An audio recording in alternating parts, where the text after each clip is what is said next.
Bhuvanagiri parliament సభ్యులు శ్యామల కిరణ్ కుమార్ రెడ్డి హర్యానా రాష్ట్రం గుర్గావ్ నుండి పత్రికా ప్రకటన విడుదల చేశారు. 10 సంవత్సరాలు దోచుకున్నటువంటి కేటీఆర్ కు 10 నెలల నుండి అధికారంలోకి దోచుకోవడానికి అలవాటు పడిన కేటీఆర్ ఏం మాట్లాడుతున్నాడు అర్థం కావడం లేదని అన్నారు.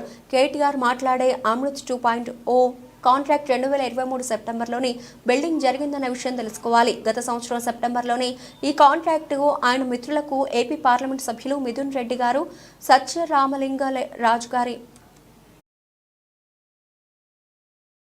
గత సంవత్సరం సెప్టెంబర్లోనే ఈ కాంట్రాక్టు ఆయన మిత్రులకు ఏపీ పార్లమెంట్ సభ్యులు మిథున్ రెడ్డి గారు, సత్య రామలింగరాజు గారి కొడుక్కి మరియు మెగా కృష్ణారెడ్డి గారికి 3 ప్యాకేజీల ద్వారా 3656 టెండర్ ఇచ్చారు.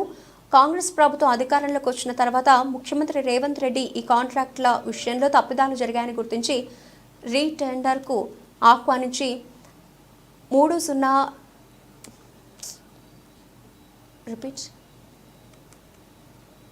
కాంగ్రెస్ ప్రభుత్వం అధికారంలోకి వచ్చిన తర్వాత ముఖ్యమంత్రి రేవంత్ రెడ్డి ఈ కాంట్రాక్టుల విషయంలో తప్పిదాలు జరిగాయని గుర్తించి రీటెండర్లకు ఆహ్వానించి 3602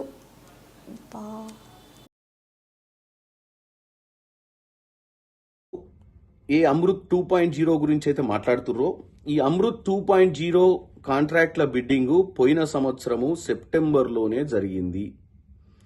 పోయిన సంవత్సరం సెప్టెంబర్లోనే ఈ కాంట్రాక్టు ఆయన సొంత మిత్రులకు ఆంధ్రప్రదేశ్ ఎంపీ మిథున్ రెడ్డి గారికి, సత్యం రామలింగరాజు గారి కొడుక్కి మరియు మెగా కృష్ణారెడ్డి గారికి 3 ప్యాకేజీల ద్వారా 3656 కోట్లకు ఈ బిడ్డింగ్ ఆయన ఇచ్చిండు. కాంగ్రెస్ ప్రభుత్వం వచ్చినాక రేవంత్ రెడ్డి గారు దీంట్లో ఏదో నెక్సెస్ ఏదో కార్టల్ ఫామ్ అయినట్టుంది, గ్రూప్ గా ఫామ్ ఏదో సమ్ తప్పిదాలు జరిగినాయి ఈ కాంట్రాక్ట్ల అలాట్మెంట్ లో అని చెప్పి రీకాంట్రాక్ట్లకు పిలిచి ఇదే కాంట్రాక్ట్ ని 3602 కోట్లు అంటే 54 కోట్లు తగ్గించి మరీ కాంట్రాక్ట్ల అలాట్మెంట్ చేశారు. అంటే పబ్లిక్ పైసలు, గవర్నమెంట్ పైసలు 54 కోట్లు సేవ్ చేయడం జరిగింది ఈ గవర్నమెంట్ లో. ఇప్పుడు కేటీఆర్ కి సమస్య ఏంది? ఆల్రెడీ కమిషన్ ముట్టిన ప్రాజెక్టులు వాళ్ళ చేతులకు వెళ్ళి పోవడం ఒకటి మింగుడు పడతలేదు.